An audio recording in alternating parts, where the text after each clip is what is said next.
പിച്ചുണ്ടല്ലോ, എന്തെങ്കിലും അസുഖം വന്ന് ആശുപത്രിയിൽ കൊണ്ടുപോയി മരുന്ന് വാങ്ങിച്ചോണ്ട് വന്നാലേ അവളും ഇതുപോലെയാ. കഴിക്കാൻ ഭയങ്കര മടിയാ. അപ്പൊ താൻ എന്ത് ചെയ്യും? കഴിപ്പിക്കാനൊരു സൂത്രമുണ്ട്. അങ്ങനെ ഞാൻ കഴിപ്പിക്കട്ടെ? ഗുളിക കഴിപ്പിക്കാൻ സൂത്രോ? ഞാനെന്താ കൊച്ചുകുട്ടിയാ? ഈ സൂത്രം ചെയ്താ വലിയവരായാലും ചെറിയവരായാലും കഴിക്കും. ആ, എന്നാ പിന്നെ അതൊന്ന് കാണണമല്ലോ.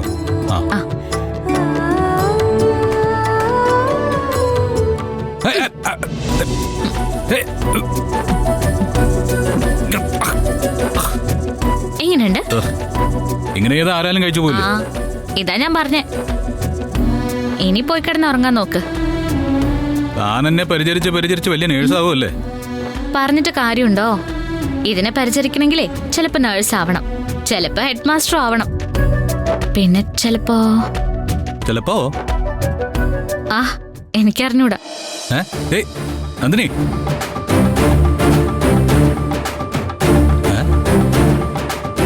പിന്നെന്താ ഒരു ചിലപ്പോ?